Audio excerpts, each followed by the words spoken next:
I've been fired as a Pilates instructor. I've had a contract quietly dropped, and I'm pretty sure I was forced to resign from another Pilates job.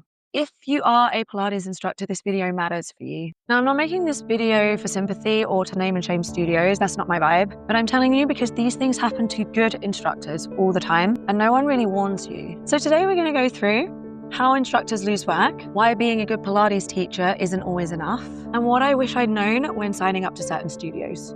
Whether you're newly qualified, doing your teacher training, already an instructor, or thinking about doing your training, these are the things beyond being a good teacher, so the professionalism that we're actually going to need in the industry to become a full-time instructor and stay being one.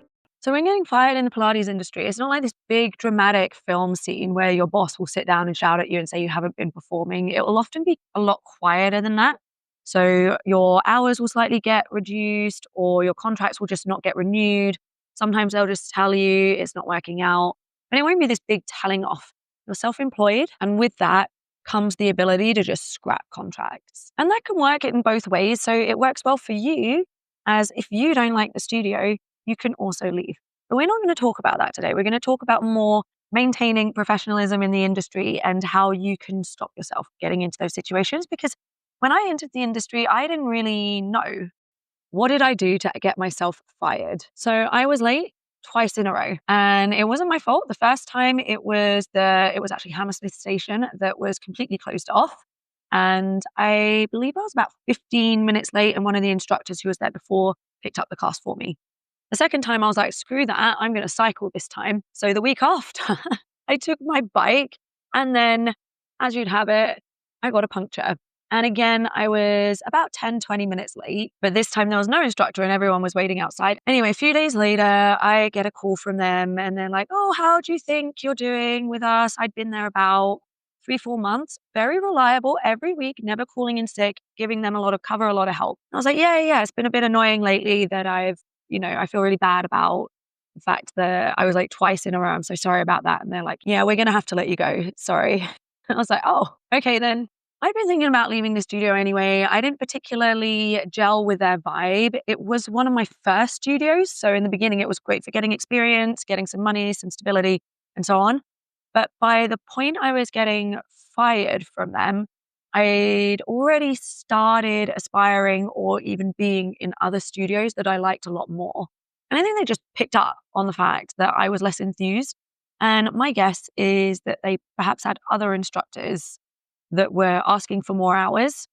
And it makes sense for the studio to prioritize the instructors that are fully invested in their mission. So it's not a sympathy thing that I'm telling you this story. It is more just that being professional, it goes beyond just being late. It happens to every instructor. You will be late. You leave half an hour window so that you're not, but occasionally London will just shut down and there's nothing you can do. Or wherever you live, maybe there's like a car crash and you get stuck in gridlock traffic. A studio is going to be far more patient with you about that if they understand and feel and know that you are fully invested in them. I have had situations at current studios.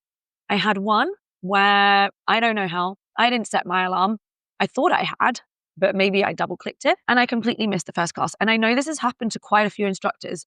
If you are remorseful, if you are apologetic, and if you are somewhat invested in that studio, you always show up, you're always excited to go to the staff events, whatever, then they're going to know it was a genuine mistake. It's not because you didn't care. But I've seen other instructors lose their work because they were behaving as I did in this other studio. It's not that they were bad instructors. They were just giving off the vibe that they didn't really give a shit. And one girl I know, she was constantly mixing and matching her hours. So she had permanent hours, but then every week she was looking for cover. She was occasionally a minute or two late, like nothing serious, nothing like it can happen, but you shouldn't do it consistently. And then she was always rushing out of the studio at the exact moment. Like if the cast finishes at 12, she's out of there 12:01. So she's not really interested in building the relationships with the clients. It's just money for her. And studios pick up on that. Clients will give feedback. Even if they don't give it to you, they will either give it on an app or they will message the studio directly. And the other thing to remember is that studios are going to value predictability over context. Again, they're going to be far more patient with you if you have shown them you're really interested in them. But they're a business, and it's a little bit of this utilitarian mindset, greatest good for the greatest number. If you're the one constantly bringing in complaints from clients, even if they're genuine, then a studio has to prioritize that they're still building the business, the clients aren't being pushed away, and that might mean pulling the hours away from you, because otherwise, if they lose clients and they can't pay the other staff, it's not fair on them. If you have been invested, the studio will speak to you about this first before they get rid of your hours. This is also why, if you are going through a bit of a rough time or you've not been well lately, it's good to inform the studio. I know we don't always love to publicize our personal life, what's going on. You don't have to give details, but studios will try and work with you. A good studio, I should say, will always try and work with you to prevent that happening. So do you want fewer hours? Or what do you need? Because we need this. And they will always try and meet you there. You have to come from understanding that this is a business and they need to make sure that they're still making that income to pay the other instructors too. This brings me on to my second point, where I wasn't so much fired as let go. I was actually working in a gym at this point, not a studio. And I was working teaching group classes, including Pilates, including Zumba, including you name it, spin. And then I was also working as a personal trainer in this studio or gym. Sorry. Now, the contract was a 0-hour employment. You were entitled to a certain amount of sick leave and holiday according to how much you'd worked. As a personal trainer, I was still in my probation period. As a group instructor, I kind of proved my worth and I got medical sick leave assigned from the doctor for the group fitness. I hadn't even asked for it for the personal trainer. But for me, the group fitness, where it was very physically demanding and I was not sleeping, not eating, it just didn't feel right for my body. However, I had planned to maintain the personal training because I still wanted some sort of income, and that felt a little bit better for me in that moment. I was, however, on my probation period. And as soon as this gym found out that I had gotten sick leave for the group fitness, they realized I was coming to the end of my probation period. And if I was on my probation period and asked for sick leave, I would be entitled to it. So without any communication, they drew me into a room one morning and said, "We're not going to continue your probation. We hope you reapply when you're feeling better." And that was why I left Sweden. It was one of the reasons. I mean, I was suddenly half unemployed. I was still teaching a few group fitness classes. So I'd gone on half sick leave. So 50% sick leave. So I was just reducing my hours. I wasn't quitting them completely. And I just felt like, wow, I don't have that much income anymore. I don't particularly want to work for a place that doesn't see this divorce is hard on me and didn't speak to me about the sick leave. I do see their point of view. It would have been a big risk. I might have asked for the sick leave and that would have been money for them. And again, you have to think about the business. They can only go so far in financing you through your problems. Unfortunately, that's just the way things work. So in this case, the lesson to learn is more that you just have to be ready for how you're going to handle those moments. So I don't think in this case that I was wrong. I don't actually think the gym was inherently wrong, but I wish I'd been ready for it. I don't know if I would have done anything differently, but it did sting a lot to have it feel so out of my control. I wasn't prepared financially for that. And that brings us to our third example of where I got fired. So I was full-time employed at a studio, and this was teaching just Pilates, and it was on an atrocious income. It was on minimum wage. When I first started working there was commission.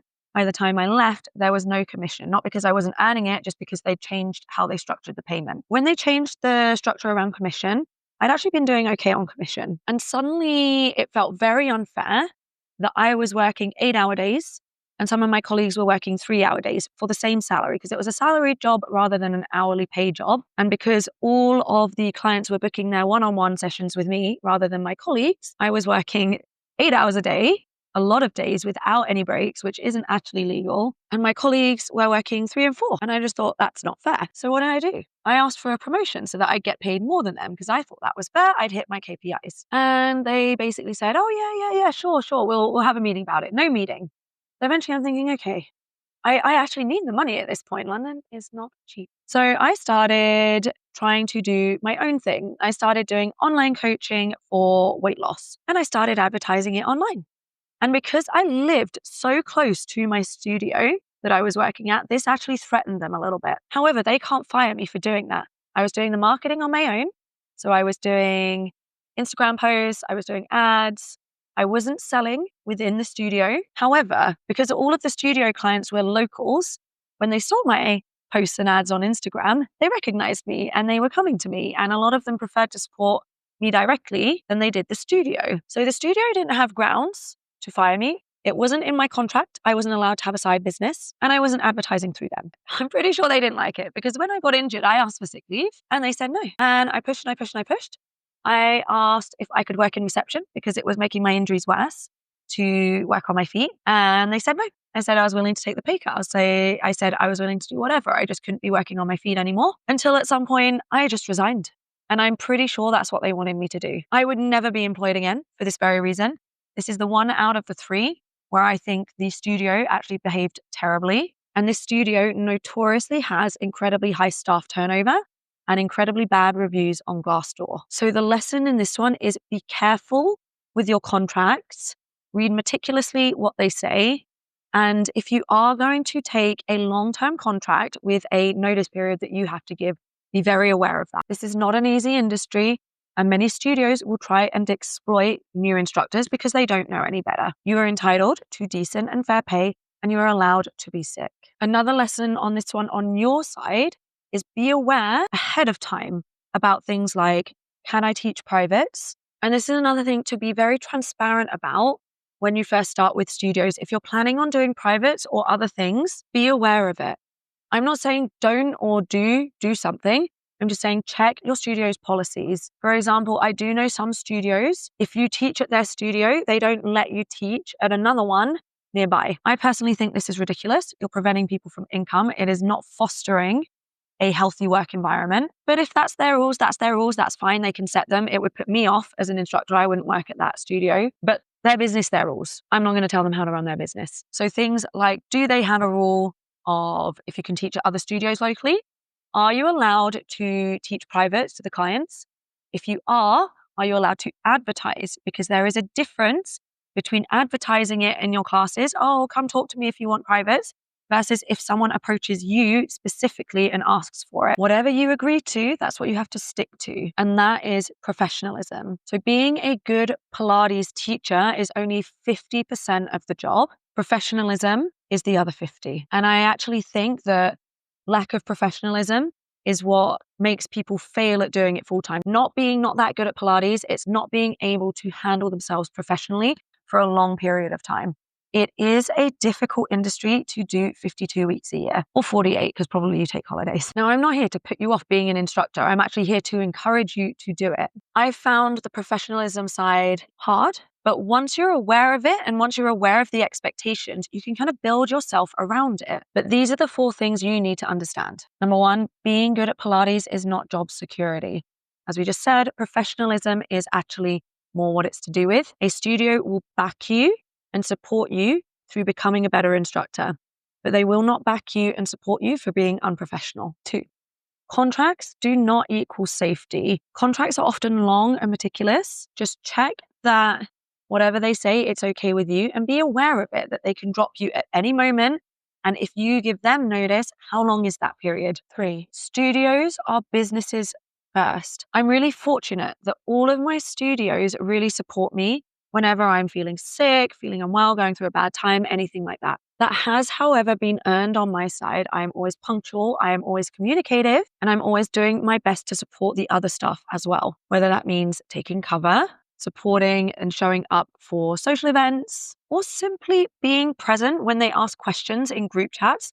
So many people just never even reply. But showing that you're there is actually making a big difference. But ultimately, if you are making them a loss and damaging the business, then they have to let you go, not necessarily because they don't like you, but because they have to protect the staff that's helping them grow. Otherwise, everyone ends up losing out. And number 4, just because a studio fires you, lets you go, puts you on pause, takes away your hours, should not diminish your self-worth and does not make your value disappear.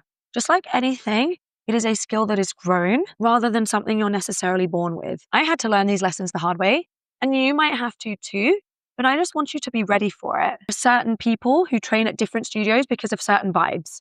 It is the same with instructors. Instructors also have vibes, and certain instructors lend better to certain studios than others. Variety is the spice of life. None of this is meant to be pessimistic. It is just sustainability. The old adage, it is a marathon, not a sprint. Like I said, this is not anti-studio. We really have to see it from both sides. I'm very fortunate that I am now at 3 studios that just feel like they're the best fit for me. This is through trial and error.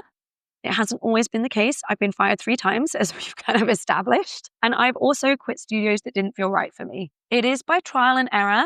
You will get through this. But I am here to reassure you, just because a studio doesn't feel good, it doesn't mean that this career isn't the right path for you. I love teaching Pilates, but with every job, there are realities and there are difficulties with it. The instructors that last the longest aren't the ones who are best at teaching. They're the ones who are the best at showing up and being informed.